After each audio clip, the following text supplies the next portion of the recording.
ఈ రోజుల్లో చాలామంది పేరెంట్స్ వాళ్ళ పిల్లల పెరుగుదలను, అభివృద్ధిని చూసి కొంతమంది ఆనందంతో ఉన్నారు. కొంతమంది ఆందోళనతో ఉన్నారు. ఈ మార్పు ఎందుకొస్తుంది? అంటే దీనికి కొంచెం బ్యాక్ వెళ్దాం మనం. గతంలో స్కూల్స్‌లో చదువుకునే పిల్లలు వాళ్ళ తల్లిదండ్రులతో కలిసి వ్యవసాయ పనులు చేసుకుంటూ, వాళ్ళ కుల వృత్తులు చేసుకుంటూ చదువుకునేవాళ్ళు.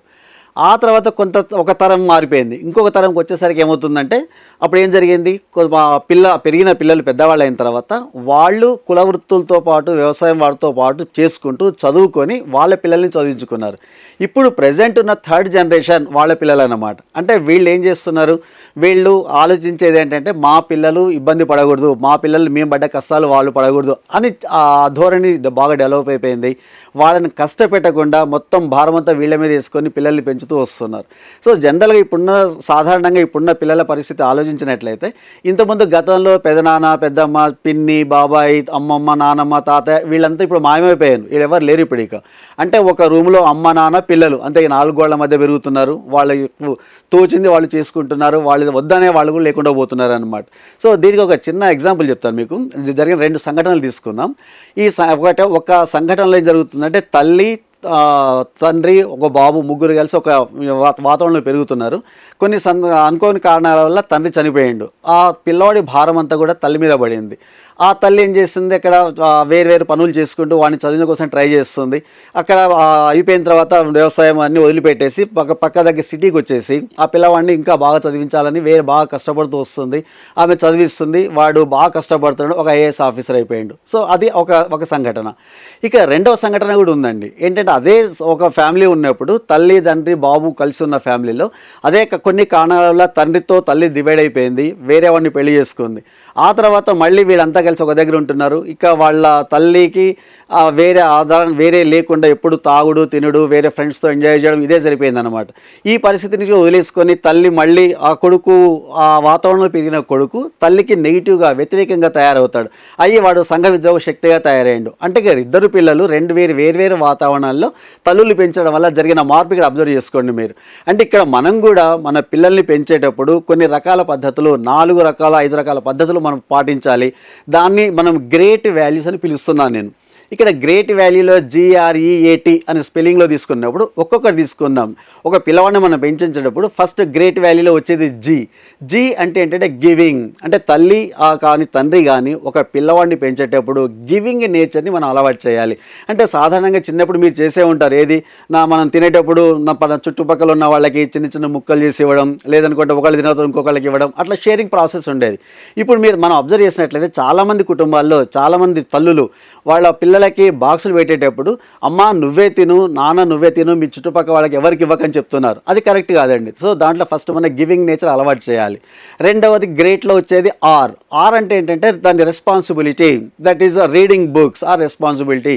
సో పిల్లవాడికి మనం పుస్తకాలు చదవడం అలవాటు చేసినట్లయితే వాడు ఈ మొబైల్స్ వీటి వల్ల దానివల్ల బాధపడడు. దానివల్ల వచ్చే సైడ్ ఎఫెక్ట్స్ చాలా తక్కువగా ఉంటాయి. అంటే రీడింగ్ అనేది మనకి అలవాటు చేయాలి. ఇక్కడ రీడింగ్ అంటే మీరు టెక్స్ట్ బుక్స్ వేరే అనుకోవాల్సిన పని లేదు. దానికి కామిక్స్ బుక్స్ కావచ్చు, లేదనుకుంటే గొప్ప వాళ్ళ చరిత్రకు సంబంధించిన పుస్తకాలు కావచ్చు, లేదా కొన్ని ఆర్టికల్స్ కావచ్చు. ఈ రీడింగ్ పద్ధతిని అలవాటు చేయాలి. ఇక మూడో దాంట్లో వచ్చేవాడు ఏంటుంది, వస్తుంది. అనేది ఏంటంటే ఎక్స్ప్రెస్ చేయడం. అంటే మనలో ఉన్న భావాన్ని పిల్లలు ఏ విధంగా ఎక్స్ప్రెస్ చేయాలి అదొకటి చెప్పవచ్చు. మనం నటిస్తూ వాళ్ళకి చూపెట్టవచ్చు అనమాట. సంతోషాన్ని ఈ విధంగా ఎక్స్ప్రెస్ చేయాలి, బాధను ఇట్లా ఎక్స్ప్రెస్ చేయాలి. వాళ్ళు చెప్పడం వల్ల ఆ ఎక్స్ప్రెసింగ్ నేచర్ వాళ్ళు నేర్చుకుంటారు. మిగతా వాళ్ళ సభ్యులతోని, మిగతా ఫ్రెండ్స్తోని వాళ్ళు అలాగే డెవలప్ అవుతూ ఉంటారు. అలా ప్రాక్టీస్ చేస్తూ ఉంటారు. ఆ తర్వాత వచ్చేది ఏ అంటే అప్రిసియేషన్. ఇక్కడ చాలామంది పిల్లలు ఈ రోజుల్లో చాలా విపరీతంగా ఇబ్బంది పడుతున్న విషయం అప్రిసియేషన్. ఎందుకంటే ఒక పిల్లవాడు స్కూల్కి పోయిండు, వాడికి ఆ రోజు ఎగ్జామ్ జరిగిన, మార్క్స్ ఇచ్చేసిన, ప్రోగ్రెస్ కార్డు తీసుకొని వచ్చేసిన తర్వాత తల్లిదండ్రుల ముందు ప్రోగ్రెస్ కార్డు పెట్టినప్పుడు జనరల్గా సాధారణంగా చూసేది ఏంటంటే, అన్ని సబ్జెక్టులు ఒకే రకమైన మార్కులు కాకుండా ఇక్కడ ఏ సబ్జెక్టులు అయితే తక్కువ మార్కులు వస్తున్నాయో ఫస్ట్ ఆ మార్కులు తీసుకుంటారు. తీసుకొని ఆ పిల్లవాడిని భయంకరంగా తిడతారు. తక్కువ మార్కులు ఎందుకు వచ్చినా వెధవా అది ఇదని తిడుతుంటారు. అదే ఎక్కువ మార్కు వచ్చిందని పట్టించుకోరు ఇంకా సబ్జెక్ట్ని. సో అప్పుడు ఏమవుతుందంటే ఆ పిల్లవాడికి ఒక రకమైన భయం తయారవుతుంది, ఒక రకమైన ఫీలింగ్ వచ్చేసింది. తల్లిదండ్రుల మీద ఒక భయంకరమైన వాతావరణం క్రియేట్ క్రియేట్ అవుతుంది అక్కడ. అదే వాడు ప్రోగ్రెస్ కార్డ్ ఇవ్వగానే చూసి ఎక్కువ సబ్జెక్ట్ ఉన్న మార్కులు చూసి హ్యాపీగా అప్రిషియేట్ చేసి, నాన్న దీంట్లో చాలా మంచి మార్కులు వచ్చినాయిరా, అలాగే మిగతా సబ్జెక్టులు కూడా వచ్చుంటే చాలా బాగుండేది, నిన్ను అందరూ అప్రిషియేట్ చేసి ఉండేవాళ్ళు, అట్లా చేయొచ్చు. అది అప్రిసియేషన్. ఈ పద్ధతిని వానికి నేర్పించడం వల్ల వాడేమవుతుందంటే రేపు వాడు సొసైటీలో అన్ని రకాలు ఎక్కడైతే మంచి ఉందో దాన్ని కోరుకుంటాడు, చెడుని వదిలిపెట్టాలన్న ఆలోచన వాడికి వచ్చేస్తుంది.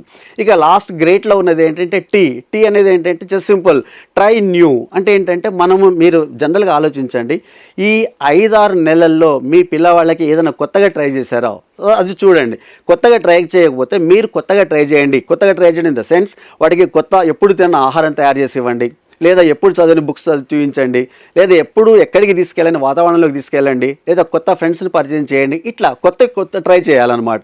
సో ఈ గ్రేట్ అనే వాల్యూస్ని మీరు పర్ఫెక్ట్గా ఫాలో అయినట్లయితే మీ పిల్లలు చాలా అద్భుతంగా తయారవుతారు. మీరు భయపడాల్సిన పని లేదు. వాళ్ళు మొండిగా ఎప్పుడు కూడా తయారవ్వరు, మీ కంట్రోల్లో ఉంటారు, మీరు చేసినట్టుగా ఉంటారు అనమాట. సో మై డియర్ ఫ్రెండ్స్, ఇక్కడ పిల్లలు అనేది పాల లాంటి వాళ్ళండి. ఆ పాలకి నీళ్లు కలిపితే పలసనైపోతుంది. అదే ఆ పాలకి పంచదార కలిపారనుకోండి, అదొక మంచి పాయసంగా తయారవుతుంది. అదే పిల్లలకి ఉప్పు కలిపారనుకోండి, ఆ పాలు విరిగిపోతే దేనికి పనికి రాకుండా పోతాయి. సో అదే మీ పిల్లలకి ఏమి కలపాలి, ఎలా కలపాలి, ఏ రేషియోలో కలపాలనేది మీ ఇష్టం. మీరు ఎలా తయారు చేయాలంటే అలా తయారు చేయొచ్చు. కానీ వాళ్ళు కొంత ఏజ్ వచ్చేంత వరకు వాళ్ళు స్వేచ్ఛగా స్వచ్ఛందంగా ఎదిగేటట్టుగా ప్లాన్ చేయండి. వాళ్ళకి అవకాశాన్ని ఇవ్వండి. వాళ్ళు తప్పకుండా మీరు అనుకున్న కంటే గొప్పగా ఎదుగుతారు. ఇప్పుడు సొసైటీలో జరుగుతున్న చాలామంది పెద్ద పిల్లలు కూడా చాలా అద్భుతంగా ఎదిగిన వాళ్ళే. ఏంటంటే వాళ్ళకి తల్లిదండ్రులు అనుకున్న విధంగా వాళ్ళని ప్రోత్సహిస్తూ ఉన్నారు.